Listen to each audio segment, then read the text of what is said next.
अगर आपके पोर्टफोलियो में HDFC लाइफ है या आप मंडे को इस स्टॉक में नई पोजीशन लेने की सोच रहे हैं तो ये वीडियो आपके लिए बहुत इम्पोर्टेंट है, क्योंकि HDFC लाइफ अभी एक ऐसे लेवल पर खड़ा है जहां से अगला मूव देखने को मिल सकता है। स्टॉक ने पिछले ट्रेडिंग सेशन में स्ट्रॉन्ग रिकवरी दिखाई है और करीब 554 पर क्लोज हुआ है। अब सबसे बड़ा सवाल है, क्या मंडे को HDFC लाइफ 560 के ऊपर ब्रेकआउट देगा?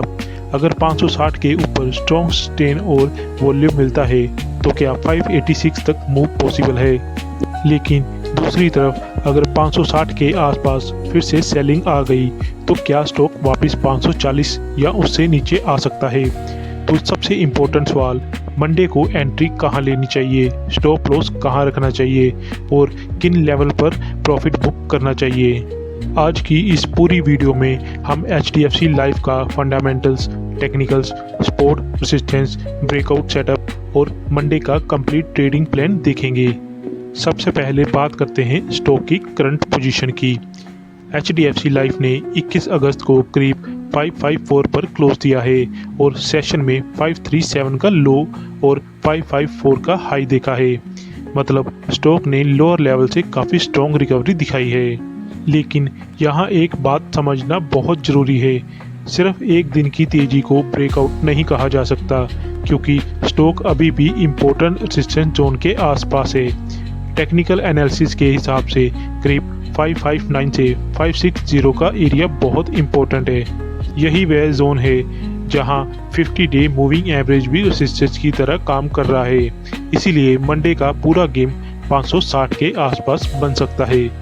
अब अगर चार्ट स्ट्रक्चर को देखें तो HDFC लाइफ पिछले कुछ समय से प्रेशर में रहा है। स्टॉक ने पिछले हायर लेवल से करेक्शन किया और अगस्त में करीब 530 के आसपास स्ट्रॉन्ग सपोर्ट बनाया है। 4 अगस्त को स्टॉक ने 530 के आसपास लो बनाया था और उसके बाद कई सेशन में इस लेवल के ऊपर सस्टेन किया, यानी 530 से 532 का जोन फिलहाल एक इम्पोर्टेंट डिमांड एरिया माना जा सकता है। इसके बाद स्टॉक धीरे धीरे रिकवर हुआ है, लेकिन रिकवरी के बावजूद 560 के आसपास बार बार रेजिस्टेंस देखने को मिला है। इसीलिए अभी चार्ट पर हमें एक क्लियर बैटल दिखाई दे रही है। एक तरफ 530 के आसपास बायर्स सपोर्ट दे रहे हैं और दूसरी तरफ 560 के आसपास सेलर्स एक्टिव हो सकते हैं। यानी अगर बायर्स 560 की रेजिस्टेंस को वॉल्यूम के साथ पार कर देते हैं तो चार्ट का स्ट्रक्चर काफ़ी इम्प्रूव हो सकता है। अब आते हैं सबसे इम्पोर्टेंट लेवल पर, 560।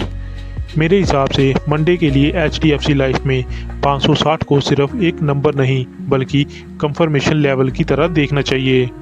अगर स्टॉक सिर्फ 560 टच करता है और वापस नीचे आ जाता है तो इसे ब्रेकआउट नहीं कहेंगे, लेकिन अगर स्टॉक 560 के ऊपर जाता है और वहां सस्टेन करता है, साथ में वॉल्यूम भी एवरेज में बेहतर आता है, तो बुलिश मोमेंटम मजबूत हो सकता है। यही वो सिचुएशन होगी जहां ट्रेडर्स फ्रेश एंट्री के बारे में सोच सकते हैं। लेकिन एक बात याद रखिए, ब्रेकआउट के चक्कर में ओपनिंग से पहले 5 से 10 मिनट में चेस करने की ज़रूरत नहीं है।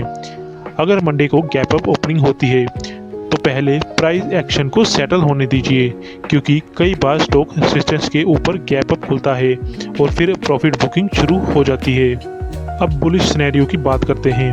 अब मान लेते हैं कि मंडे को HDFC लाइफ 560 के ऊपर स्ट्रॉन्ग ब्रेकआउट देता है, तो अगला सवाल होगा टारगेट क्या होंगे। सबसे पहला इम्पोर्टेंट अपसाइड जोन 570 से 575 के आसपास हो सकता है। इसके बाद 580 के आसपास नेक्स्ट रेजिस्टेंस देखने को मिल सकता है और अगर मोमेंटम स्ट्रॉन्ग रहा तो 586 का टारगेट इम्पोर्टेंट रहेगा। 586 का लेवल इसीलिए भी इंटरेस्टिंग है क्योंकि मंडे के लिए पब्लिकली टेक्निकली रिकमेंडेशन में 560 के आसपास बाय, 586 के टारगेट और 530 स्टॉप लॉस सजेस्ट किया है। लेकिन ध्यान रहे, ये किसी गारंटी की तरह नहीं है, ये एक एनालिसिस बेस्ड सेटअप है जिसे हमें अपने चार्ट कंफर्मेशन के साथ देखना चाहिए। अगर 586 भी स्ट्रॉन्ग वॉल्यूम के साथ क्रॉस देता है तब स्टॉक में फर्दर मोमेंटम डेवलप हो सकता है, लेकिन उस पॉइंट पर फ्रेश एंट्री लेने से पहले रिस्क रिवार्ड ज़रूर चेक करना चाहिए। अब दूसरी साइड को भी इग्नोर नहीं करना चाहिए। अगर मंडे को स्टॉक 560 के आसपास आता है लेकिन वहां से रिजेक्शन मिलता है तो पहला इंडिकेटर होगा रेजिस्टेंस अभी भी स्ट्रॉन्ग है। ऐसी सिचुएशन में 550 के आसपास इमीडिएट सपोर्ट देखने को मिल सकता है। इसके नीचे 540 से 537 जोन इम्पोर्टेंट रहेगा और अगर सेलिंग प्रेशर बढ़ता है और 530 का मेजर सपोर्ट टूट जाता है तो पूरा बुलिश सेटअप कमजोर पड़ सकता है। इसीलिए 530 को बहुत इंपॉर्टेंट लेवल की तरह मॉनिटर करना चाहिए। 530 के नीचे सस्टेन वीकनेस का मतलब होगा कि बायर्स की पकड़ कमजोर हो रही है और ट्रेडर्स को अग्रेसिवली लॉन्ग पोजीशन से बचना चाहिए। अब क्विकली सपोर्ट लेवल नोट कर लीजिए। 550 के आसपास पहला साइकोलॉजी सपोर्ट जोन है। अगर स्टॉक 560 से रिजेक्ट होकर 550 के ऊपर होल्ड करता है तो बायर्स फिर से एक्टिव हो सकते हैं। इसके नीचे 540 से 537 का जोन इम्पोर्टेंट है। रिसेंट प्राइस एक्शन में स्टॉक ने इस एरिया के आसपास कई बार सपोर्ट लिया है और सबसे इम्पोर्टेंट सपोर्ट है 530 के आसपास। ये लेवल टूटना टेक्निकल सेटअप के लिए बड़ा नेगेटिव सिग्नल हो सकता है। अब रेजिस्टेंस की बात करें, पहला रेजिस्टेंस जोन 559 से 560 है। इसके ऊपर 570 से 575 जोन इम्पोर्टेंट रहेगा। फिर 580 के आसपास रेजिस्टेंस देखने को मिल सकता है और 586 का इम्पोर्टेंट टारगेट जोन रहेगा। इसीलिए सिंपल तरीके से याद रखिए, 560 ब्रेकआउट, 570 से 575 first upside zone, 580 next resistance और 586 major target zone. Fundamentally stock देखें तो अब सिर्फ चार्ट देखकर डिसीजन नहीं लेना चाहिए। HDFC की फंडामेंटल पिक्चर भी समझते हैं। कंपनी के Q1 रिजल्ट में नेट प्रॉफिट करीब 611 करोड़ रहा था, जो पिछले साल के मुकाबले करीब 12% ज़्यादा था। वैल्यू ऑफ न्यू बिजनेस करीब 879 करोड़ रहा था, जिसमें लगभग 9% की ग्रोथ देखने को मिली थी।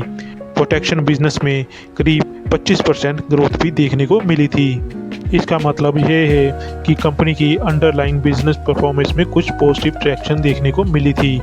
लेकिन इन्वेस्टर को सिर्फ प्रॉफिट ग्रोथ नहीं देखनी चाहिए। इंश्योरेंस बिजनेस में VNB growth, margin, product mix, protection business, premium growth और मैट्रिक्स भी बहुत इंपॉर्टेंट होते हैं।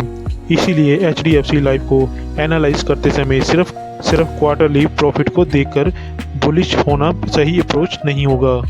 अब यहाँ मैं एक इम्पोर्टेंट क्वेश्चन भी देना चाहता हूँ। HDFC लाइफ का स्टॉक अपने 52 वीक हाई से काफ़ी नीचे ट्रेड कर रहा है। रिसेंट डेटा के मुताबिक 52 वीक हाई करीब 815 के आसपास रहा है, जबकि स्टॉक हाल ही में 530 के आसपास लो बना चुका है। यानी स्टॉक में अभी भी वॉलेटिलिटी और ट्रेंड रिकवरी का फेज चल रहा है। इसीलिए अगर कोई इन्वेस्टर लॉन्ग टर्म के लिए देख रहा है तो उसे वैल्यूएशन और बिजनेस ग्रोथ दोनों को एक साथ एनालाइज करना चाहिए। और अगर कोई ट्रेडर है तो उसे इसके लिए सबसे इम्पोर्टेंट है प्राइस एक्शन।